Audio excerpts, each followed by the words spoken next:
આ વિડિયો ફક્ત કે સોલારે ઇન્વર્ટરના વાઇફાઈના સેટિંગ માટે છે, જેમાં 2 સ્ટેજમાં વાઇફાઈનું સેટિંગ થશે.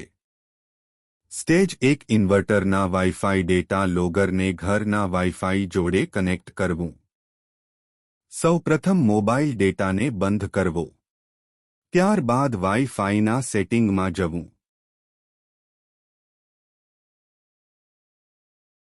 હાલના કનેક્ટેડ વાઇફાઈને ફરગેટ કરવું.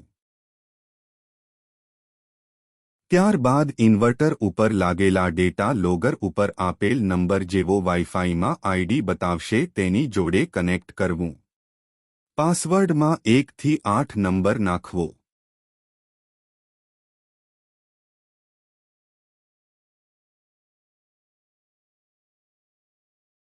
મોબાઈલમાં સ્માર્ટ ક્લાયન્ટ એપ ઓપન કરવી. તેમાં વાઇફાઈ કન્ફિગરેશનમાં જવું. અહીં આપના કનેક્ટેડ વાઇફાઈ ડેટા લોગરનો નંબર કનેક્ટેડ બતાવશે. હવે નેટવર્ક સેટિંગમાં જવું. ત્યાં આપના ઘરનું વાઇફાઈ રાઉટરનું નામ બતાવશે. તેને સિલેક્ટ કરવું અને નીચે 2 વખત પાસવર્ડ નાખવો. અને જમણી બાજુ ઉપર સેટિંગ બટન પ્રેસ કરવું. યાદ રાખજો, ઘરના વાઇફાઈની ફ્રીક્વન્સી 2.4 ગીગાહર્ટ્ઝની હોવી જોઈએ. 5 ગીગાહર્ટ્ઝનું વાઇફાઈ અને પાસવર્ડમાં સ્પેશિયલ કેરેક્ટર સપોર્ટ નહીં કરે. જો હોય તો કાઢી નાખવા. વાઇફાઈને સેટિંગ પૂરું થતાં 1 મિનિટનો સમય લાગશે. ત્યાં સુધી રાહ જોવી.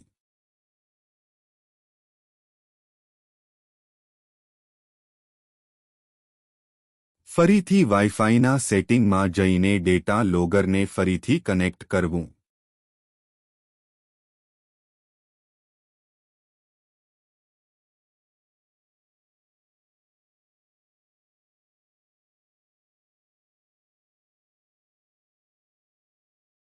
સ્માર્ટ ક્લાયન્ટ એપમાં ફરીથી જઈને ડાયગ્નોસમાં જવું અને ચેક કરવું કે ડેટા લોગર ઘરના વાઇફાઈ સાથે કનેક્ટ થઈ ગયું છે અને તેને ઇન્ટરનેટનું કનેક્શન મળી ગયું છે.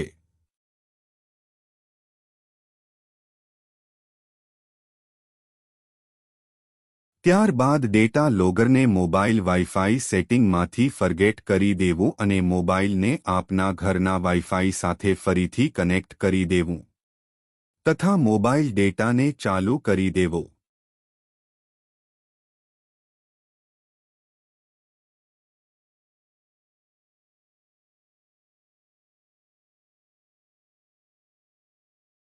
સ્ટેજ 2 સ્માર્ટ ક્લાયન્ટ એપમાં આઈડી બનાવવું. સ્માર્ટ ક્લાયન્ટ એપને ઓપન કરવી. તેમાં રજિસ્ટરમાં જવું. અહીંયા તમારો મનપસંદ યુઝર નેમ પસંદ કરવો. બીજા ખાનામાં ઈમેલ આઈડી નાખવું.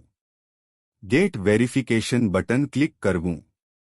આપના ઈમેલ ઉપર એક કોડ આવશે, જેને ત્રીજા ખાનામાં લખવો.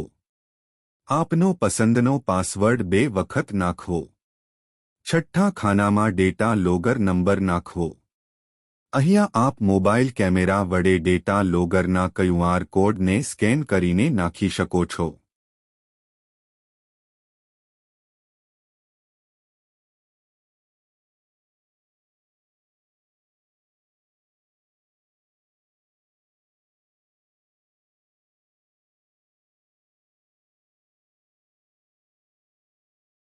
રજિસ્ટર બટન ક્લિક કરીને આઈડી બનાવવું. નીચે લિસ્ટ ઉપર ક્લિક કરવું અને પ્લાન્ટને સિલેક્ટ કરવો. નીચે ઇન્ફોર્મેશનમાં જઈને પ્લાન્ટ કેપેસિટી નાખવી.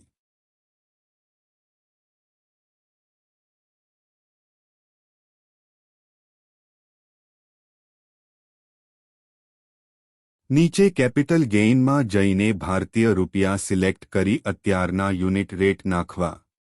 અહીંયા સ્ટેજ 2નું સેટિંગ પૂરું થાય છે. 15 મિનિટ પછી એપમાં ડેટા બતાવવાનું ચાલુ થઈ જશે. પ્રથમ વખતે સ્ટેજ 1 અને સ્ટેજ 2 એમ બંને તું સેટિંગ કરવું.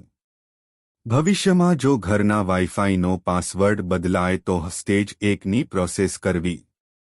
સ્ટેજ 2નું ફરીથી આઈડી બનાવવું નહીં.